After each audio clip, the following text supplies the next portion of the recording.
Hey everybody, so welcome to Flatware Friday. As you guys know, it's our weekly discussion of thrifting and flipping and reselling flatware online for a profit, whether it's stainless, silver plate, sterling, all sorts of things, random topics connected to flatware. So it's a little bit later in the day. I was determined I was still going to get this out on a Friday. And I thought it was hilarious. I made a community post saying that it would be out a little bit later today. And one of you commented that we could call it Flatware After Dark. So I thought that was super cute and probably pretty appropriate by the time I get this all wrapped up and edited and moved on. I did hold back from trying out a whole new software. I was planning on doing that too, but I thought, let me just stick with something that I've been using all along, and we'll experiment in a future video on something else. Anyway, so I thought today a topic that had come up in the past was souvenir spoons. I thought we would talk about those today because my first thought is like, souvenir spoons, you know, it's kind of one of those kitschy collectibles. You think of older women, maybe with the spoon racks in their living room filled with all sorts of travel-related collectible souvenir spoons. And do any of those have any value? So it's good to know, because as we're digging around in our flatware bin, sometimes they're mixed in. Sometimes you see them at estate sales and yard sales. And it's just good to know if there's any in particular we could be looking for. We're going to talk a little bit about them, and then I'll share some of the ones that I have found in the past that I have sold. I'll just kind of share some of those with you towards the end. So there is some caution when we're talking about flipping souvenir spoons. I don't want, people to go out and be like, well, Pish Posh Reselling, Shannon at Pish Posh Reselling says you should buy, souvenir spoons to resell. And I don't want anyone to get that idea. We want to exercise some caution because these kind of fall into that collectible realm where they made a bunch of them. And so there isn't necessarily going to be high demand. There's going to be a supply that outweighs demand. And so our reselling prices are maybe not going to be so high. And resale might not even be a sure bet because there are so many available. So what we have, as I've been doing some research on this week, it really comes down to, and in my personal experience, it comes down to the topic of the spoon, like the location, and then also the material that the spoon is made out of, and like the quality level of that. So kind of if you have a mix of a couple of those things together, we get some surprisingly high prices on some souvenir spoons. So generally you come across spoons, they'll either be stainless steel, they'll be pewter, silver plate, or sterling. And that's kind of in the order roughly of the value of them as well. I mean, stainless can go from like nicer quality stainless to, I don't know how else to say it, but just kind of cheesy little souvenir spoons that you see in gift shops still to this day, where you could bend them like with two fingers. Like they're not substantial at all, and they just kind of did the bare minimum to call it a souvenir spoon. But stainless can also be a little bit better quality and have features that will also help them to sell and stand out. So for example, maybe not so much on stainless, silver plate, things like that. Do the spoons have like enamel? Sometimes the enamel is just on the handle of the spoon with a picture, or sometimes the enamel is in the bowl of the spoon as well. And so it's like a picture in the bowl of the spoon and a picture on the handle, one or the other, or both. Also, there's souvenir spoons where in the bowl of the spoon there is a design, so it's not just along the handle where it says like the location or anything like that. So like for example, I've got this one souvenir spoon. It's for the World's Fair. It's got the Space Needle, and in the bowl of it, it's etched or engraved the Century 21 logo. So there's a little more to it. It's kind of 3D, it's figural, right? So kind of the same idea. We've got, this one is, oh, what was her name? Molly Brown, the unsinkable Molly Brown, that's right, is what this spoon is made out of pewter. It's got a shape. The handle's not just a handle with like a picture on it, but it's figural, right? And so it's got a little bit more to it than that. We've got ones like this, where maybe it's a picture up here, but then it's a more of like a shovel or a scoop kind of design. So lots of different, you know, you look through and you start looking through souvenir spoons, it can actually be kind of interesting. I can see the appeal to collecting. There's also ones, I'll show you one later on when I share my solds. There are some that have moving parts. So at the end of the handle, maybe there's like something that spins or something that, you know, moves. It's mechanical. And so those can be collectible as well. And it doesn't matter sterling, silver plate, or whatever. And then another factor can be age. So we're gonna start off, when we switch over to the computer, we're gonna start off talking about the history a little bit of the souvenir spoons. And they really did start being a thing in the late 1800s. And so when you can find some early souvenir spoons, that can add the value to the resale. It can add to your resale value as well. So if this is like a subject that, as you kind of get into it, if it interests you, or if you think you come across souvenir spoons fairly regularly and you're not quite sure what to look for, just kind of use this video as a starting off point, because a lot of times it'll have to do with theme, right? The theme of the spoon, the place, things like that. So if there's a, you know, topic that you're interested in, because sometimes what happens, so for example, Disneyland, Disney World, okay? So it's not necessarily maybe a spoon collector that wants to buy your collectible spoon. It's a Disneyland collector, right? Or somebody, there's ones having to do with locations that have to do with NASA or space, or it's a spoon having to do with an event, a current event, something in the news or things like that. There's places like amusement parks. There's people who collect things connected to amusement parks, not so much that they're spoon collectors, if that makes sense.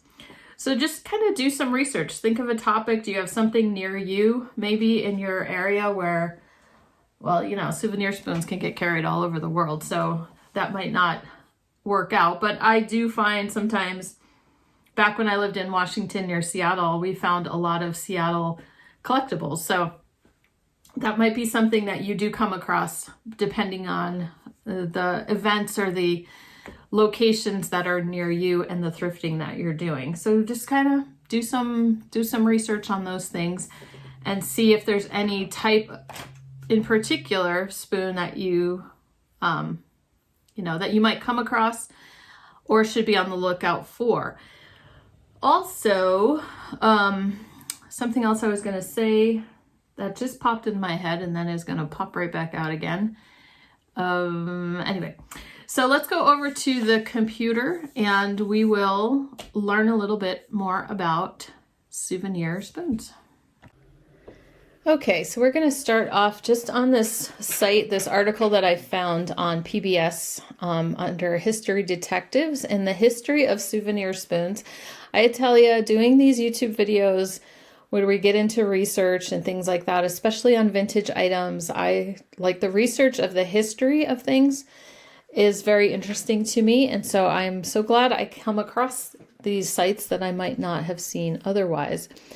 So it was interesting to see that it brings out that collecting souvenir spoons was a popular hobby for many Americans since the late 1800s because it was a European fad that moved over to America. It was came from the leisure tourism in Europe, when you'd have wealthy Americans, if you've like seen it on movies or read it in books, where they take their grand tour of Europe and then they bring home souvenirs of all the different places that they've been. And so it says that the first souvenir spoons produced in the US were products of well-traveled silversmiths. The inaugural souvenir spoon was produced in 1889 by Galton Brothers of Washington, D.C. It featured a profile of George Washington and was created to mark the 100th anniversary of his presidency, followed shortly by the Martha Washington spoon. A year or so later, the most famous collector's spoon was designed, sparking a national obsession that lasted until World War I. So in 1890, the jeweler Seth F. Lowe visited Germany, purchased several unusual spoons. Upon his return, he designed the Salem Witch spoon for his father's company, and it was trademarked on January 13th, 1891. And several thousand of those Salem Witch spoons were sold. So then it says that's when the interest in souvenir spoons exploded. At the end of 1890, there were only a handful patented or in production in America. Around half a year later, hundreds of souvenir spoon patterns were being produced. They even made books in the late 1800s about collecting souvenir spoons. Wouldn't that be awesome to find one of those books? And that was like the golden age of souvenir spoons, right around 1893 at the time of the Chicago World Fair. It was also known as the Columbian Exposition. And it said it lifted souvenir spoon collecting to a whole new level. So it says that fair, because there was 27 million visitors, the fair brought spoon collecting national exposure. It says, some reports say more commemorative spoons were produced for the Columbian Exposition than for any other event in history. So we're going to take a look later, because those Columbian Exposition spoons are still being found and bought and traded and sold on eBay. So we'll take a look at that. Anyway, it says over the next 30 years or so, there was a collapse of the silver market. In 1893, silver became affordable. So a lot of those are made of sterling silver. Over the next 30 years, every expo, fair, and event was an opportunity to create a souvenir spoon. The mania was short-lived. By the advent of World War I, the appetite for souvenir spoons had waned, and by the end of the war, it had almost disappeared. So it says, once again, it is a niche hobby. So when would you say that kind of picked up again? I'm thinking like the 70s or so, 70s, 80s, I don't know, somewhere in there. Because now pretty much every gift shop you go to, there are souvenir spoons, right? Wouldn't you say? So isn't that fascinating? Columbian, late 1800s, a huge fascination with collecting souvenir spoons. And like I said, if you can find some of those from that time period, those can sell pretty well. So let's take a look first at stainless. We're going to start low and go higher. And so this is what I'm saying. In the last 3 months, there have only 50 results come up for stainless souvenir spoon, just like in general. So, but there are, thousands, there are many, many listed. So keep that in mind. Also, some of the ones that have sold are in this. If it's a higher number, it's most often they're being sold in lots. Some new in the box can get a little bit higher.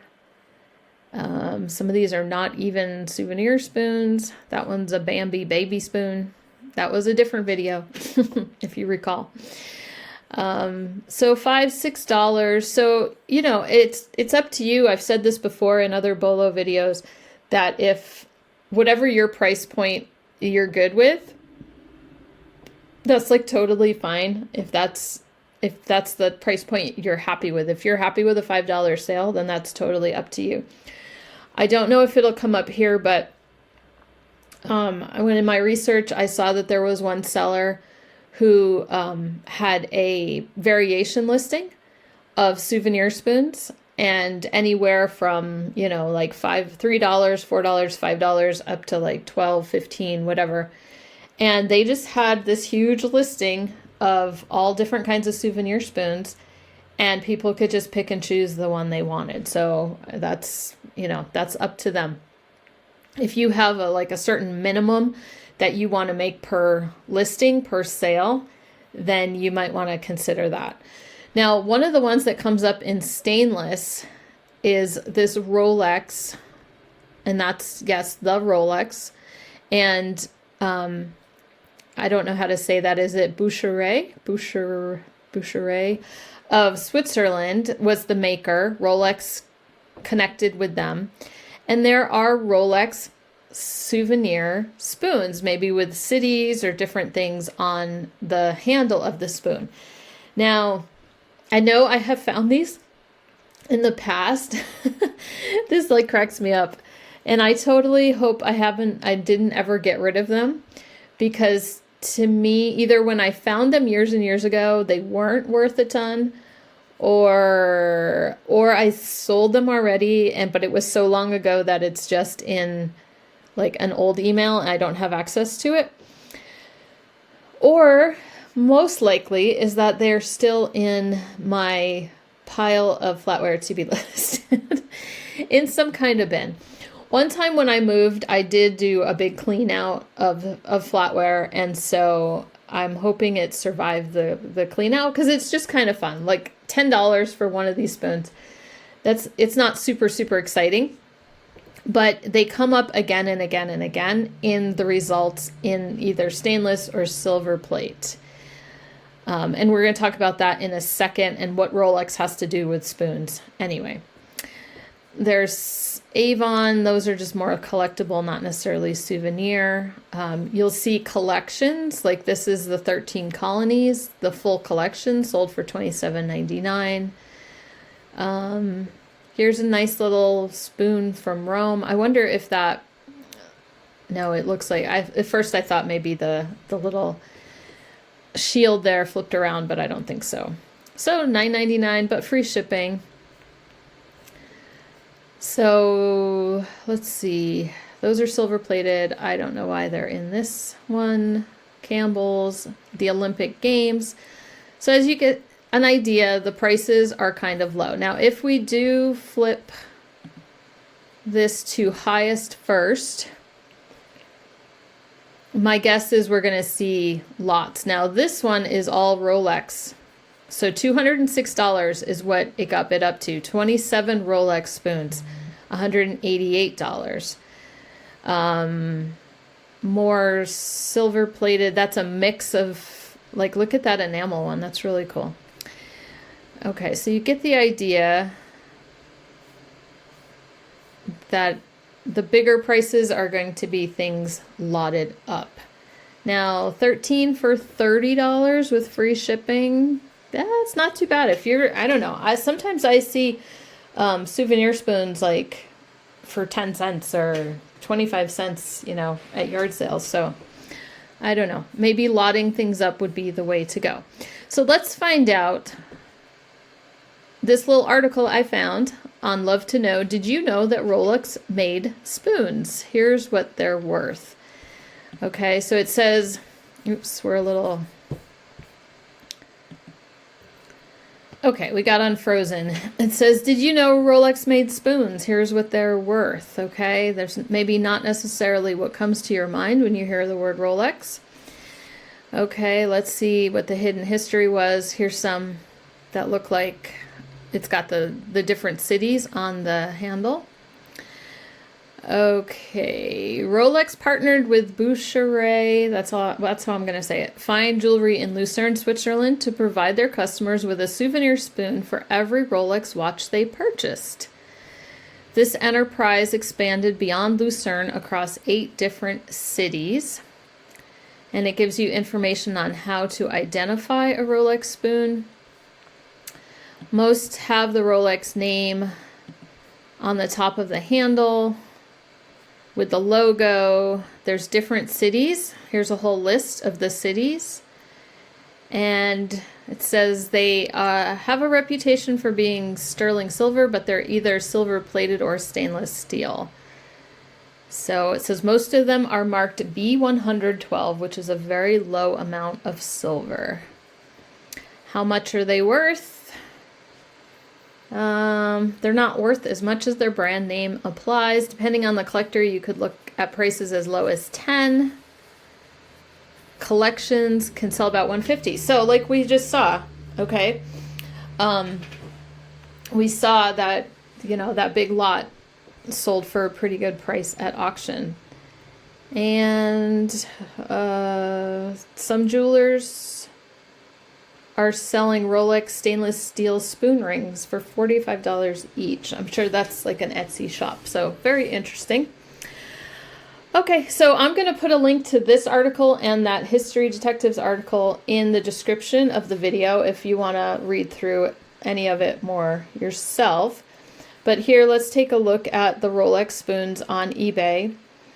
There's 370 results in solds, right? So, like, again, not big money unless you have a bigger lot. This one particular one, silver plated, sold for $49. It said, it looks a little different at the top. Boucherie watches Lucerne. This one has this big spell out cutout design. $49 for that one. Okay, the more basic ones, 3 of them for $35.99.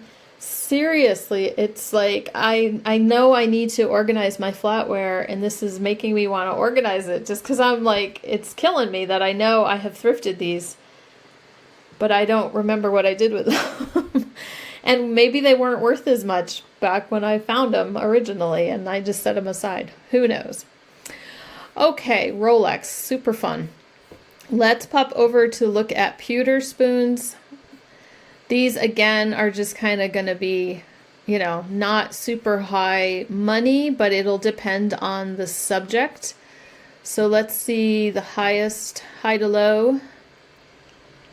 We at least have more results in solds than we did in stainless.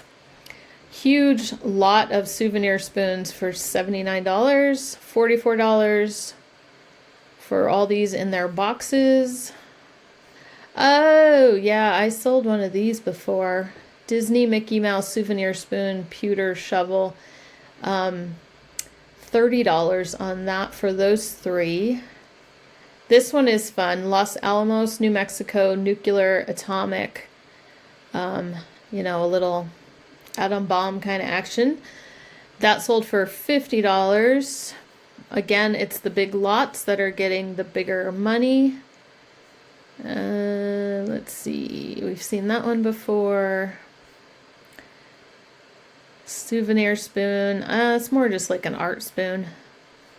Yeah, I've sold that. I think it was the Mickey one. And Welsh love spoons. Oh, that's a whole nother subject. Okay, another Disney World for $8. $25 for Universal Studios Jurassic Park. Okay, 1992. So again, it's going to depend on your subject. It's going to depend on, this wouldn't necessarily be the material like that it's made of, but it has more to do with the subject matter of what their people want to collect. So popping over to silver plate, we have 1,500 results for silver plate souvenir spoon. So more and more of these are selling as the quality of the material gets better. Okay, again, some are going to be like $6, $4, even silver plated. Made of the Mist, nude Native American woman silver plate souvenir spoon, $37. It got bid up to, let's see if we can find something high priced that's not just a lot. Here's some of those Rolex ones again. Oh, U.S. State souvenir, whole big lot. People are just collecting them up. Okay. Rare vintage enamel, Havana, Cuba, $95. Ships entering the harbor. More Rolex. Okay, here's one of those Salem, Massachusetts, Old Witch House, Pixie Souvenir Silver Plate Spoon Original. $92.50. Some World's Fair spoons. Rolex again. The Dion quintuplets, $75 if you have all 1, 2, 3, 4, 5 spoons. I don't know what that is. Roma Royal Portrait silver spoon, somewhere in that $70 range. Here's a Salem Witch on Broom souvenir spoon rare, $65. So just like those ones that we read about in that article, some of the first souvenir spoons that were made. So that's super fun. More World's Fair, Dutch windmills. So you can see this one with the windmill, it probably actually spins. And here's another Rolex for $60. Baby spoons. Puerto Rico souvenir spoon, sterling silver. So that one should come up in our sterling research one. So here's a good picture of the enamel with a picture like a painting inside the bowl of a spoon. This is 800 silver, so not quite 925 sterling silver, but it has the enamel inlay, and that's collectible, something people who collect look out for. So I thought we would also take a look real quick at, here's those 1893 Columbian Exposition. Somebody had a collection of them, sold for $160. Here's one for $33 from the World's Fair. Another one for $40. Columbian Expo 1892. Here's another one. They did an auction. It just got the 2 bids. So $28, $79, $26, $99. So these are a lot of these. Well, these are all sterling as far as I can tell, because that's what that article was saying, right? That the things were made out of sterling back then. $695. Oh my goodness, for the sterling silver Schiebler souvenir spoon, 1893 Indian ship. Fascinating. Woo! Okay, so this, as I'm doing this, now this Columbian Exposition, I've been reselling for 17, almost 18 years. Well, probably 18 years by now. And things are just sometimes are just floating around in my head. And so I feel like I've either researched these Columbian Exposition spoons before in the past. Did I have one? Did I sell one years and years and years ago?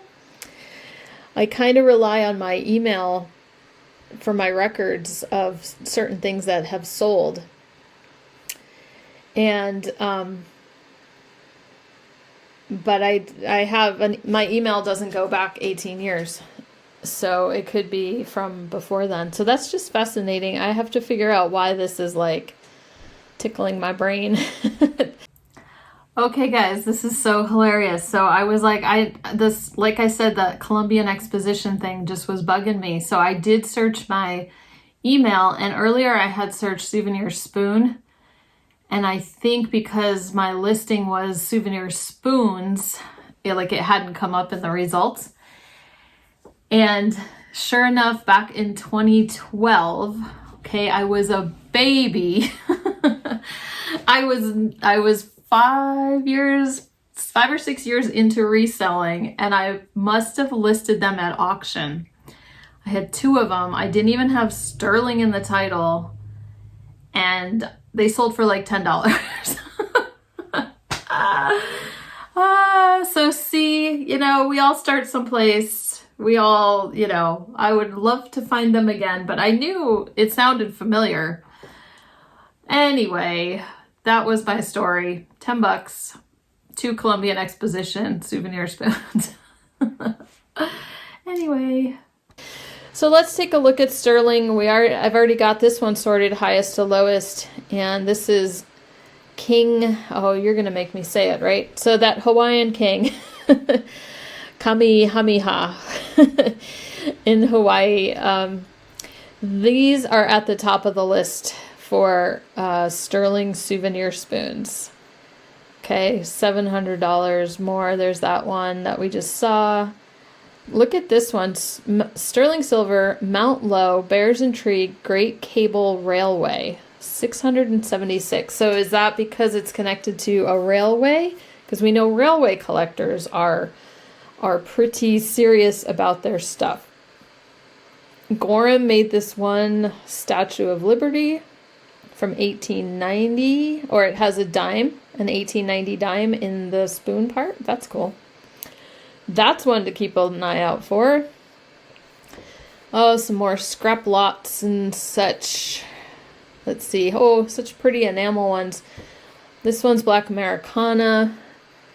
This one's Hawaiian. Rare sterling souvenir spoon, DuPont Remington, Blue Rock clay pigeon, advertising. So kind of souvenir, but kind of advertising as well. And this one, Westy Hogan's Trap Shooting Trophy. Oh, I gotta keep my eye out for stuff like that. Okay, so I think the lesson that we learned from this, because we're at these high numbers, right? But if we say we pop down, because, you know, we're not going to find the $100 ones every single time we're out. But the chances of getting a good price for a souvenir spoon is going to be sterling ones, right? And that's generally what I have looked for in the past. As I show you my sales, you'll see that I have sold a stainless and pewter and things like that.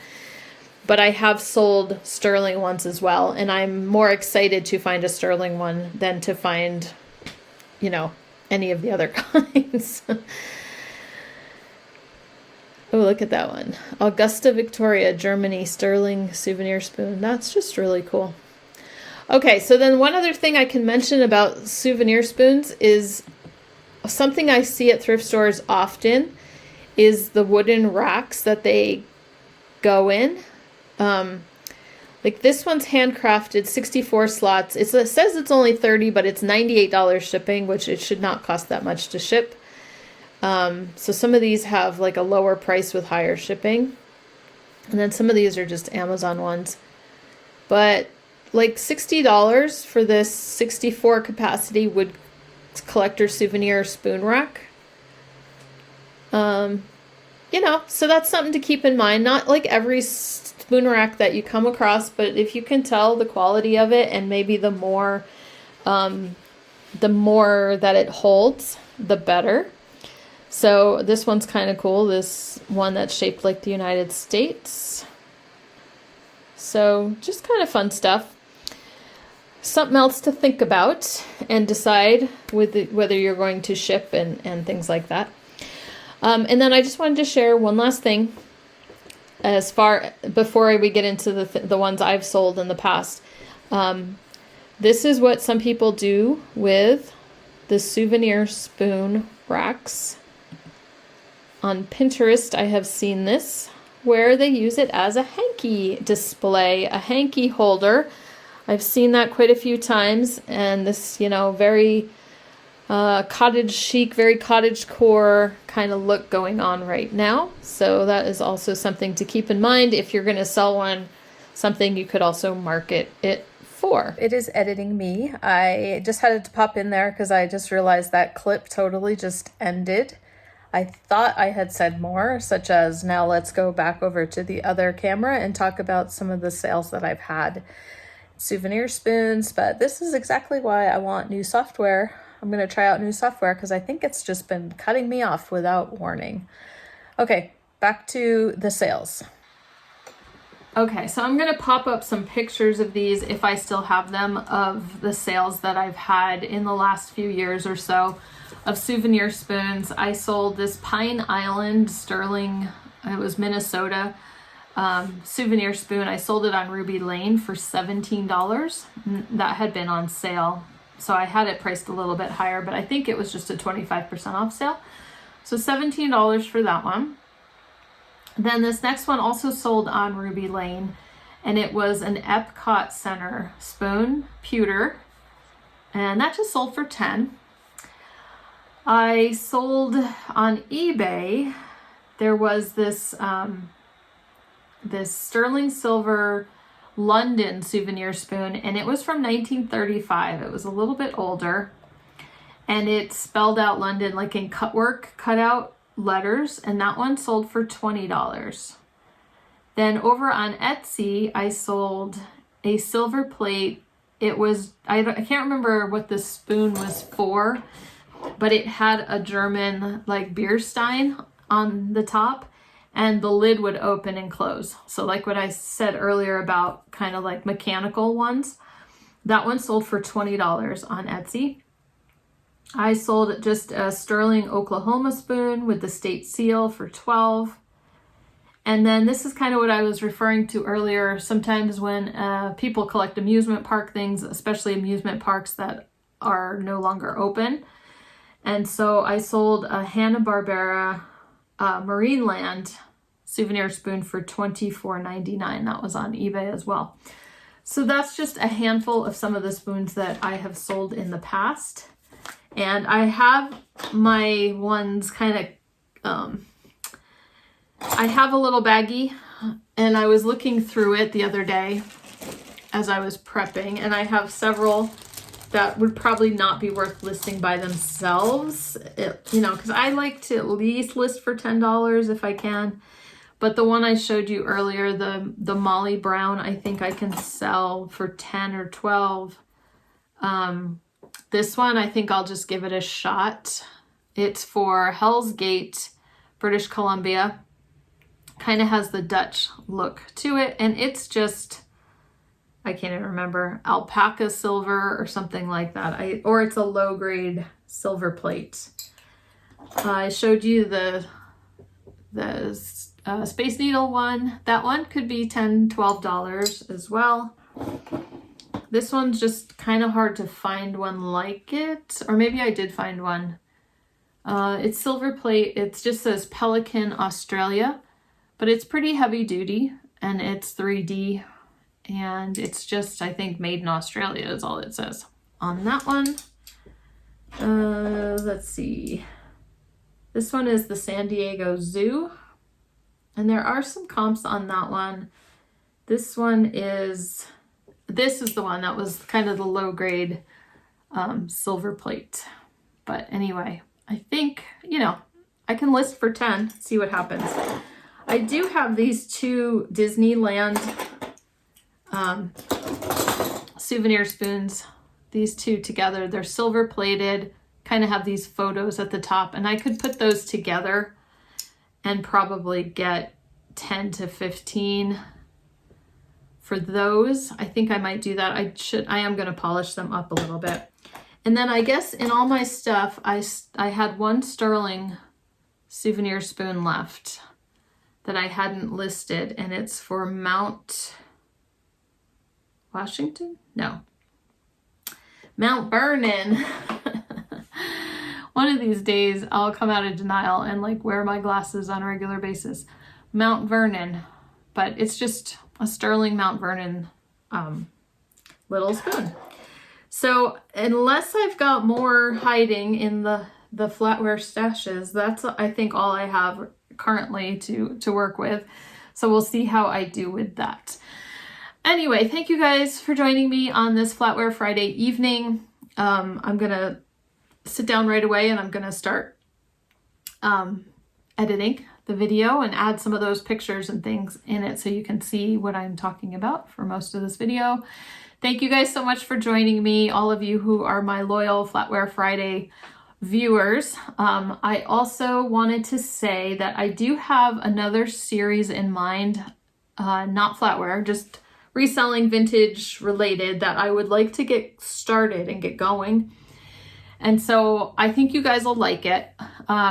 But I am going to need to probably make Flatware Friday be like every other week or something like that once I get that one started. So there's more to talk about with flatware, but we are going to spread it out a little bit longer, okay, instead of doing it weekly, so that I would have the time to devote to this new series as well that I want to get, that I'm kind of excited about, okay? So that's all I wanted to say about that. And I will, feel free, leave me a comment below. Do you have a Souvenir Spoon score that you've found and sold? Do you only stick to sterling, or, you know, do you have any criteria for Souvenir Spoons? Do you do well with them? There was another seller I knew who sold them fairly regularly on Etsy, you know, even if they were $10 a piece, or just lotted them up and people would use them for crafts or things like that. So if you have success with Souvenir Spoons, let us know in the comments down below, and I will see you later on. Well, I know I have a what sold coming up, but I might be able to squeeze in another video before then. So in any case, I hope you guys have a great weekend, and we will talk to you soon.